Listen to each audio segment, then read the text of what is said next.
that I didn't care about any of those items enough to fight. She wrote back asking if I was sure, and I confirmed that the energy it would take to argue over a coffee maker wasn't worth whatever satisfaction I might get from winning. Some battles just weren't worth fighting, and I was learning to recognize which ones actually mattered for my future, versus which ones were just about scoring points. I started building new daily routines in my apartment that had nothing to do with my old life with Jerry.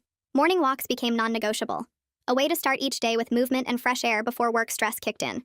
I experimented with cooking meals I actually enjoyed instead of the things Jerry preferred, discovering I liked trying new recipes and eating dinner at my own pace. Reading before bed replaced scrolling through my phone, giving my brain something to focus on besides replaying arguments or imagining confrontations. Some nights I still felt crushingly lonely, sitting in my quiet apartment with nobody to talk to and nothing to distract me from my own thoughts. But I was learning to sit with the loneliness instead of running from it or trying to fill it with someone else, recognizing it as part of healing rather than something to avoid.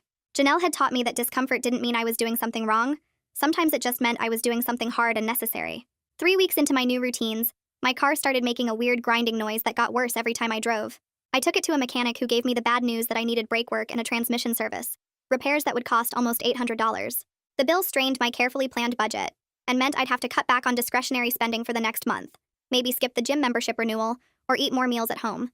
My first instinct was to call Jerry and ask him to cover half since the car problem started while we were still married. Instead, I approved the repairs, adjusted my budget spreadsheet, and figured out which expenses I could reduce to make it work. The self-reliance felt hard-won and precious, proof that I could solve my own problems without depending on someone who'd proven unreliable. I paid the mechanic with my own credit card and drove home feeling capable in a way I hadn't felt in years.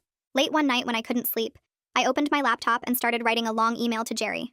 I typed out everything I wished I could say about the betrayal, about the lies and manipulation, about how he'd made me feel crazy for noticing what was right in front of me.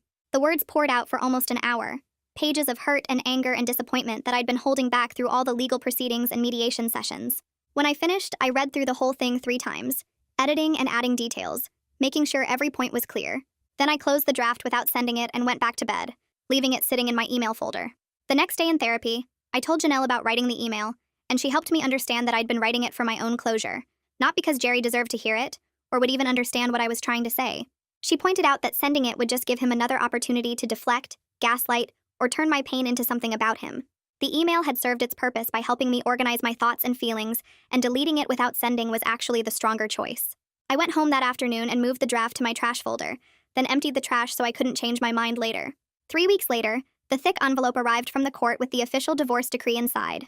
I opened it standing in my kitchen and pulled out the stamped documents that made everything final.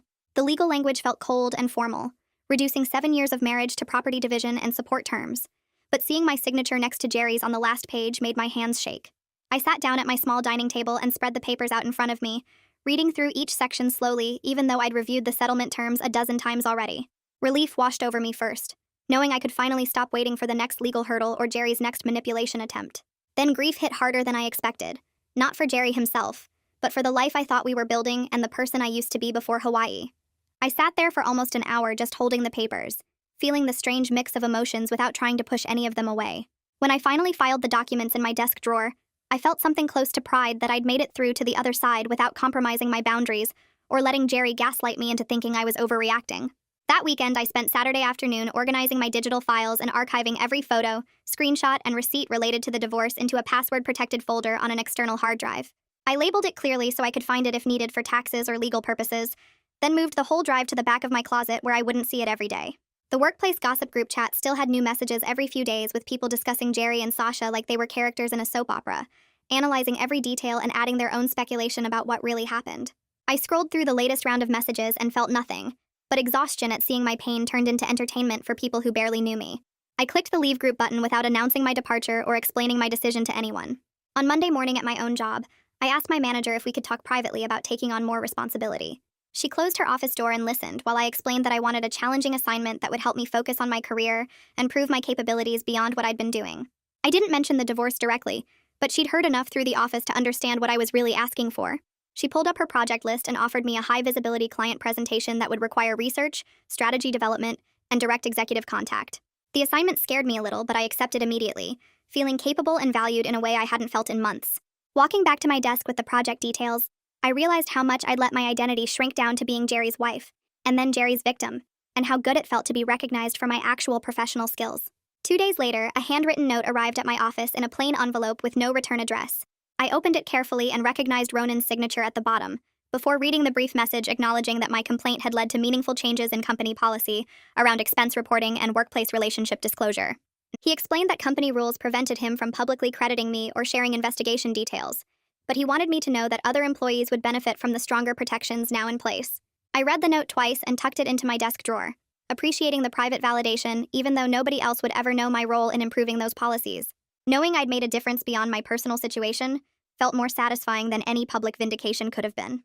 6 months after walking into that conference room with divorce papers and evidence photos, I sat in my apartment on a Saturday morning with coffee and a small plant I'd bought for the windowsill the week before. Sunlight came through the window and hit the leaves just right, making them glow green against the white wall.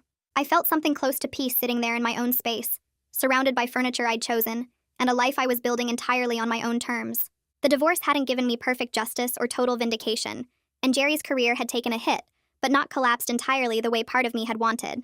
But I'd gotten out with my dignity intact, and learned to set boundaries that actually protected me instead of just keeping the peace. I'd stopped waiting for other people to validate my experience or punish Jerry on my behalf, focusing instead on building a life where his choices couldn't hurt me anymore. The real win turned out to be learning that I could trust my own judgment, stand up for myself even when it got messy, and choose my own well-being over maintaining appearances. I took another sip of coffee and looked at my plant, thinking about how much could grow in 6 months when you gave it the right conditions. So yeah, that's the story. Just me, you, and a random moment from life that somehow turned into a full video. Thanks for hanging out, seriously. Subscribe if you want to chill here again next time.